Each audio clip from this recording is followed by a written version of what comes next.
So what was it like going back to Duke and writing kind of the new music for the new episode? Bit exhilarating. Getting to work with the original team, was a lot of fun. Right. Got to see the new levels again. Right. Also got to use the new sounds. I mean, I was ready this time for using a ton of new sounds. Also got to experience some of the frustrations from the past, though. as in, what kind of music do you want for this level? And I'd get a lot of, I'm not sure. Yeah. Level Lord was kind of bad about that. Okay. He's not much for that. He's the one who did the French Bistro level, and Right. I had a little difficulty in getting feedback from him on what kind of music he wanted. He just said, "I don't know. I want music," and I said, "Well, what kind?" Well, just give me French bistro music. So I wrote him up a waltz that you would have at a French bistro, Right. just to be a smart ass, sort of. And I gave it to him, and he said, "My God, this is terrible. This should never be played in a first-person shooter game." And then I finally got some good feedback from him. So That's brilliant.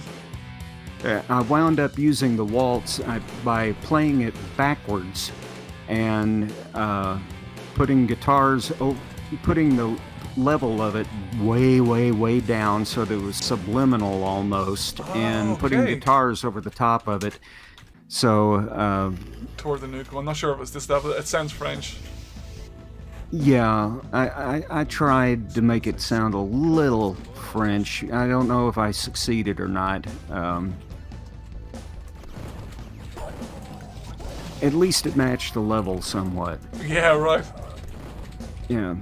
So, because there was enough creepy stuff going on later on down in the level to make the guitars match up, and that was a problematic piece. I just had trouble getting the hang of it, but I eventually did get something together that passed muster. And I Sounds think great. in the end, everybody liked it more than I did. So Yeah, well, I'm digging it. Yeah, we're in Paris. I think we were chatting about that. But yeah, maybe we could just talk to you about a few more things.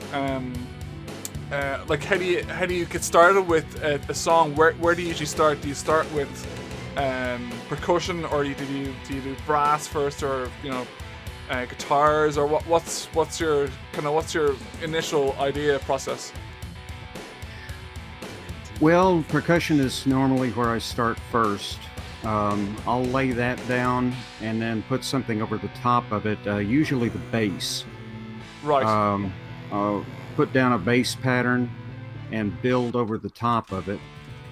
And I think we're refreshing here. Here we go. Yeah, we're in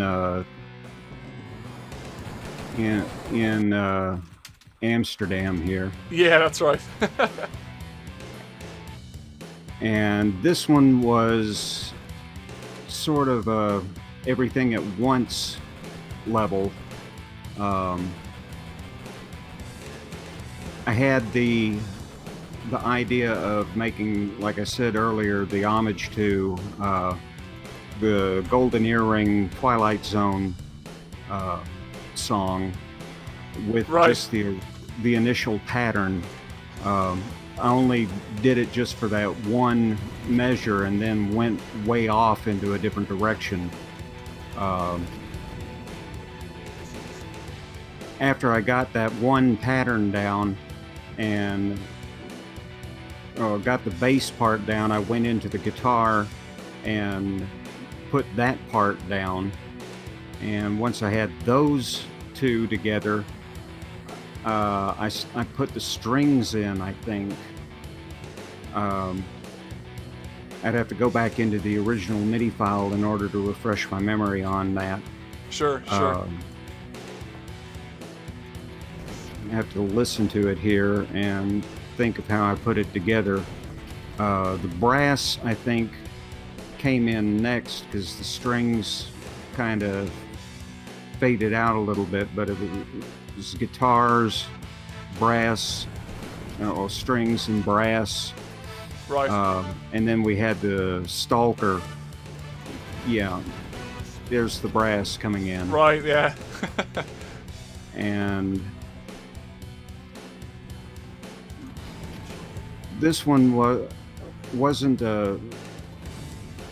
so much inspired by things within the level as it was by just the level itself. I knew it was going to be in Amsterdam, and I knew that Golden Earring was a group from the Netherlands, so Netherlands level, Netherlands group. So Gotcha.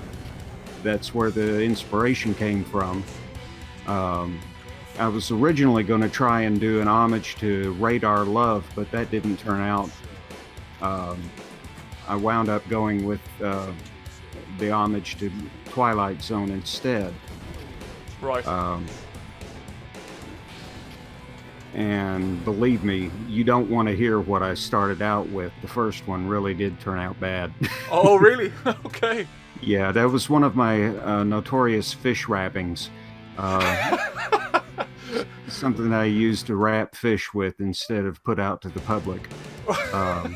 It's not going to see the light of day. Right, okay. So we stick with that, and there's the guitar playing the Stalker theme. Right. Yeah, it's cool. It's a nice homage actually to the first episode. It's the Stalker level. Mm-hmm. Yeah, we have, and there's the strings joining in on it. Right. And the bass kind of playing along with the same feel as the Twilight Zone, similar to the Twilight Zone bass line, not the same. No copyright infringement allowed there. Yeah. Have to be very careful when you're doing homages. Of course. Or homages, however you pronounce it. Right. Depends on your time zone. Right. Well, here we go. One of the good ones from the 20th anniversary, Duke Nukem. This one's got a great,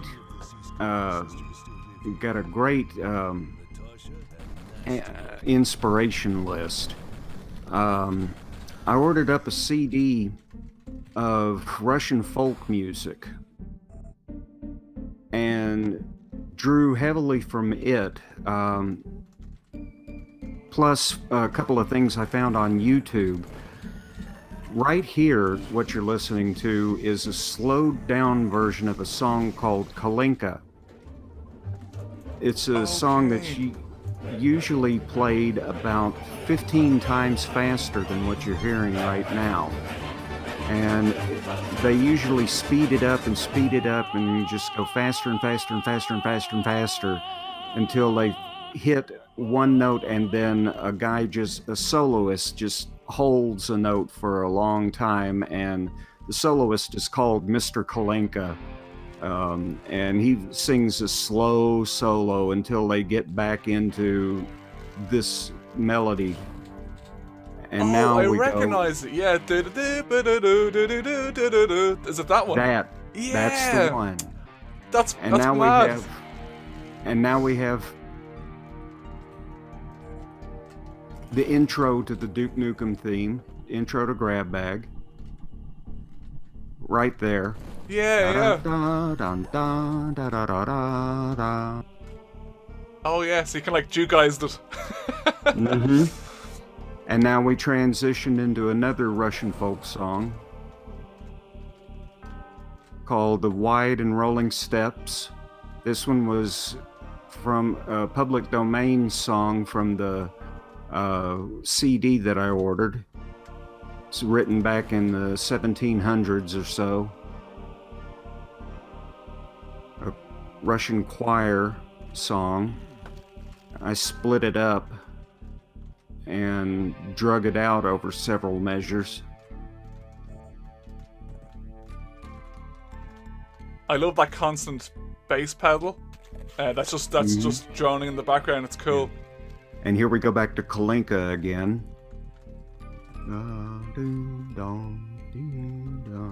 Right. Kolenka. I'm gonna have to Google it now when we're finished this, just to have a listen, because I do recognize it. Yeah. And then after this, here comes the Russian national anthem, or a part of it. Da da da da da. Boom. Oh yeah, right. Which again is public domain. Yeah. You can do as much as you want, which is nice. And when I put it on the album, I did have to declare that it was public domain, so I'm not really making off of it directly. Right. It's weird listening to like this new track, because it's like it's taking me back to 1996. You know, listening to it playing, it just seems like it's so seamless. Like, you know, it stitches so well together with the rest of the songs from Duke. Oh, thank you. Yeah. So yeah, no problem. I mean, it's that was cool. part of the fun. That was part of the fun. It transported me back to that. Right. You know, that was the idea of rewriting the whole, writing all of it, was to get it to blend with the old stuff. Right. Not to have it stick out as new stuff. Right. And now we've looped back to Kolenka.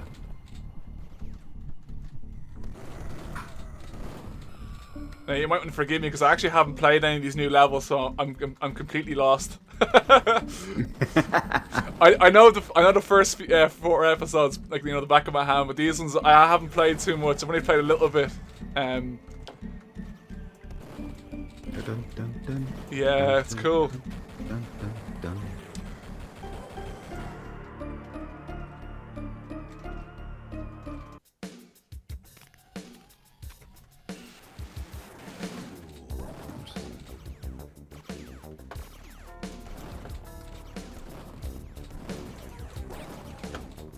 Okay, now this... Where are we? London? And it's Big Ben? Yes, London. Big Ben Bang is the name of the song here.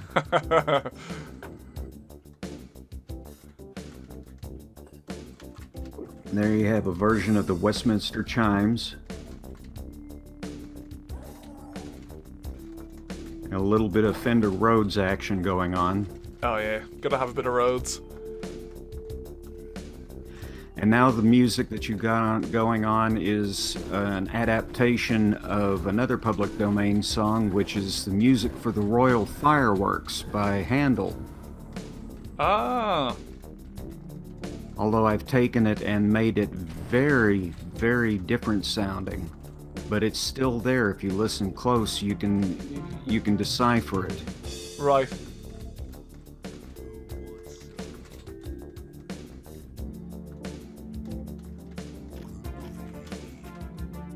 Mm-hmm. And there's a little bass and lead patch doing the da da da da da Right. da da Yeah. da da da.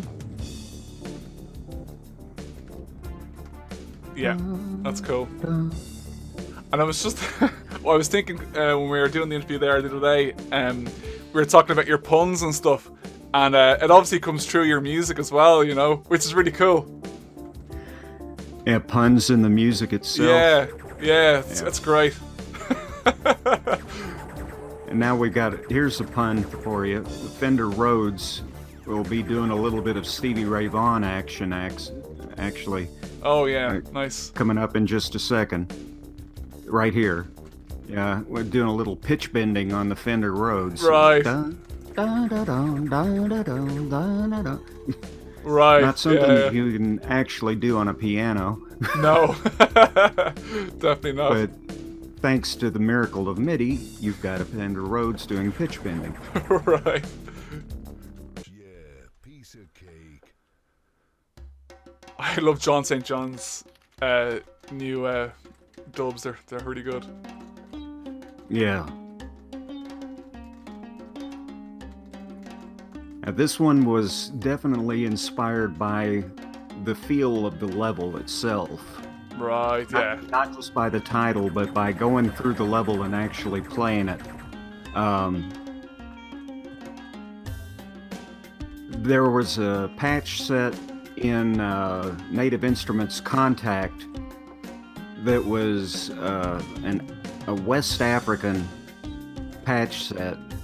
Now I know that's West African and Egypt is East African, but Right. it still gave me the right sound that I was looking for. And you hear the different Egyptian sounding instruments going on there. And now here, da-dum-dum. And the Duke There's theme as well there, yeah. Duke theme Bring right that back. there. Nice. Da-dum-dum. Yeah, I can hear the djembe and the doumbek. So I don't think that's the actual name that they used in the patch set, but it sure sounds like one. Yeah. And Some it's, sort of West African drum. Right. For all intents and purposes, it could be a doumbek. Mm-hmm.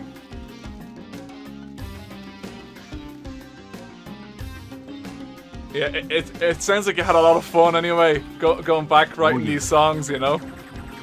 It was a blast. it was a real blast. And getting to figure out how to get the guitars to make the right sounds. Right. There was a bit of a learning curve on some of them. Mm-hmm. Because I had multiple guitars playing here. I had just a straight guitar. I had a guitar going through a different amplifier set. I think I had a power guitar set up. And here we go with the loop. Mm-hmm. Back to where we were.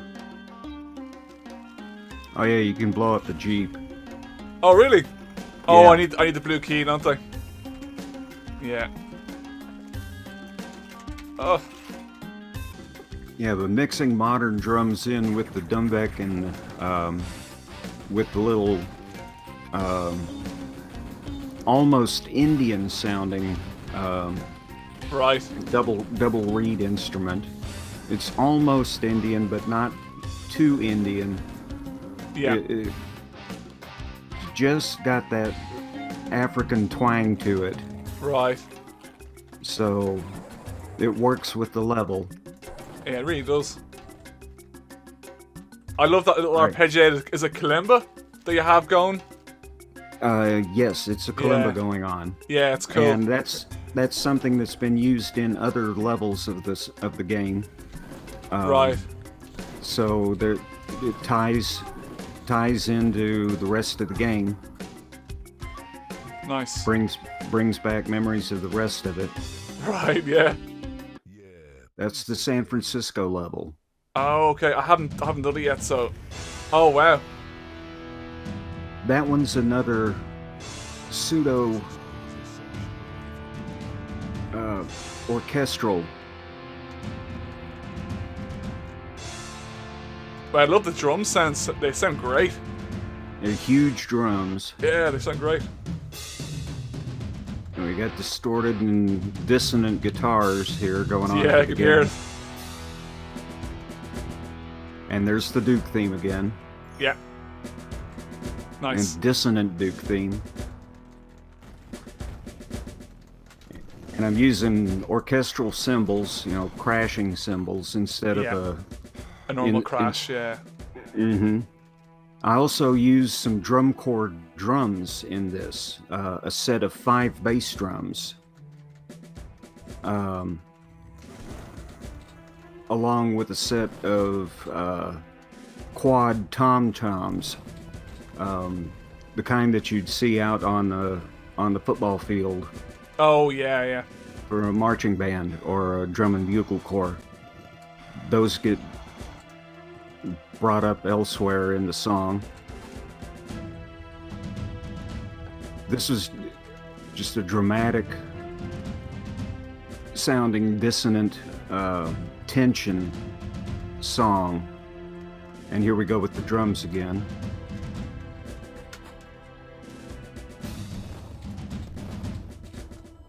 Yeah, it's a big sound, isn't it? There is somewhat epic sounding, Yeah. or at least trying to be. No, it works.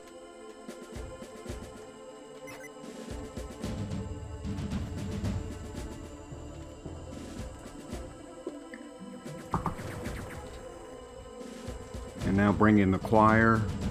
Hmm.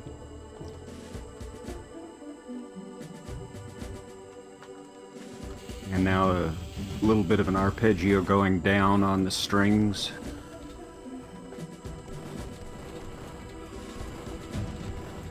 Yeah, it definitely gives you that feeling that, you know, you're on the, you know, the last run of the game, you know? Mm-hmm.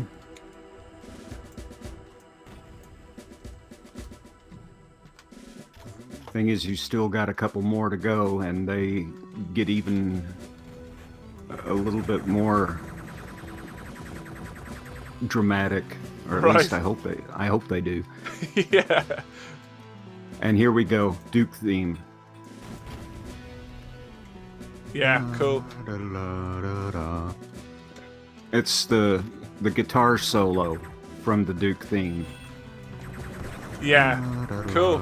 I hear it, yeah.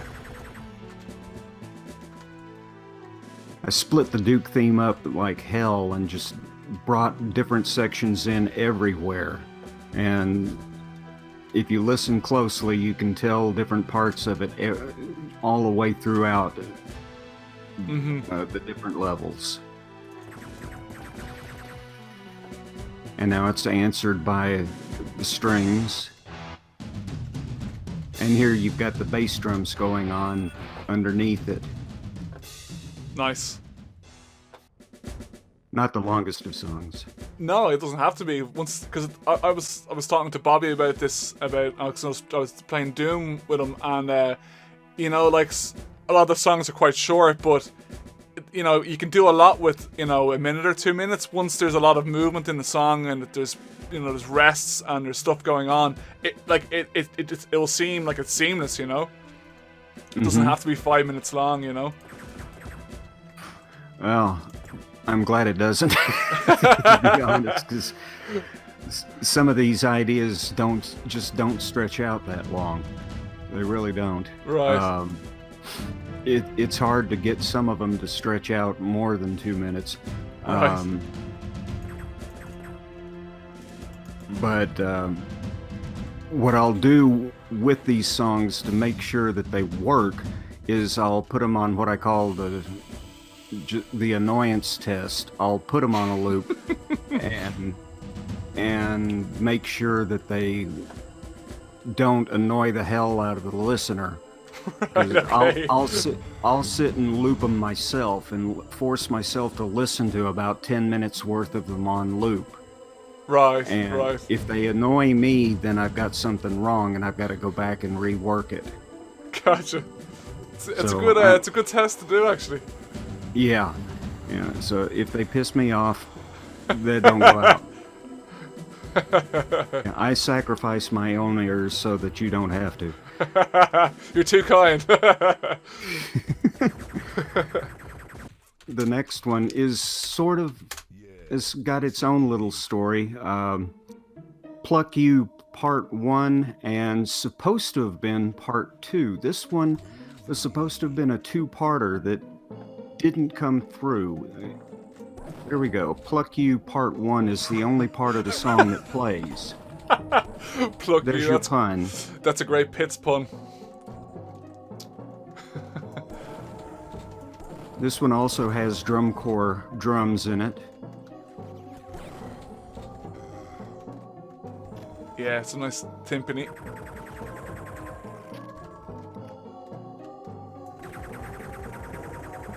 So Lee, did you go back to any of your old songs before doing the 20th anniversary? Were you like, were you a bit self-conscious of like, oh, should I go back and listen to some of my old stuff and try get the atmosphere back, or did you just jump into it going, right, I'm just gonna do my thing and go with it? Well, you're in fact listening to one of the old songs right now. This one was one that didn't make it into either the original or the Atomic Edition. Oh, okay. Yeah, I didn't get it to work on either level, but with the right amount of massaging, it did work for the 20th Anniversary Edition. Right, okay.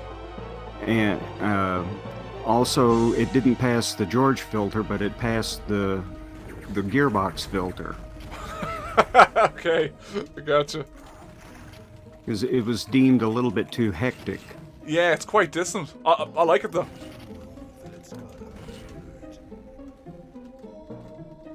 Kind of sounds like a 12-tone kind of A little bit. It's cool. Now, like I said, there was supposed to be a second half that kicked in when the boss showed up. Okay. And I wrote the whole thing, got it mastered, got it set up. It even went out with the game. Mm-hmm. If you go in and look at the songs in the directory, you'll find a Pluck You Part 2. Ah. But it's in with the other OGG files. But that song doesn't get called by the game. So apparently, they didn't implement song switching. Right. Okay. So the song went out, but doesn't get used. Gotcha. But on my album, Calibrations, I went ahead and included that. So if you buy a copy of the album, you'll get to hear the song. Or if you go into, like I said, the song directory, you can hear it there. But if you buy the album, you'll get to hear it nicely faded out like it's supposed to be within the game. Oh, cool. I was going to ask actually about your album. It's on sale now, is it? It is. Cool. It contains all of the music for the 20th Anniversary World Tour, including Part 2 of Pluck You. All of it is looped and has a studio fade to it. There are also 3 brand new songs that have never been released before that were done strictly for the new album. Again, the album's called Calibrations. You can listen to a test of it if you go to leejackson.hearnow, that's spelled HEARNOW.com. And that'll bring you up a little preview menu where you can listen to bits of the songs along with an interview that was done by Jake the Voice Parr over in Britain. He did that transatlantically with me with a Skype client. He handles a radio show in the UK Midlands called the Cyber Den, and he helped me with some of the ideas for the album, including just moral support in getting the album out. Awesome. And the album's available on Amazon, Pandora, Apple Music, iTunes, Spotify, and on YouTube. So awesome. And I'll put the link in here as well so people can find it really quickly as well. Thank you. The CD has also got liner notes in it. There's one song on there, track 12, called Spicewood, that's dedicated to my late grandparents. It's basically an ambient track that's sort of a descriptive track of what it was like to live with my grandparents for a while up on the shores of Lake Travis, which is northwest of the city of Austin, Texas. If you've been following the news, that's where a lot of the flooding is going on right now. But usually that lake is very placid, and the city, of the little town, is just a lakefront town. And it was like what it's like to sit on their back porch and watch the hill country sunset and just have nature surround you. And it was written in their memory. Oh, that's nice. So you get all that with the CD. You get the interview. You get the extra tracks, and it is, I hope, worth the investment. Yeah, no, I'm gonna get a copy of it after this for sure. Oh, thank you. Yeah, no, I'm definitely gonna get a copy and have a listen because like this. I mean, I keep saying this to all the composers, you guys from the '90s, and the reason why I got into doing video game music is because of you guys. So thank you. More than welcome. More than welcome.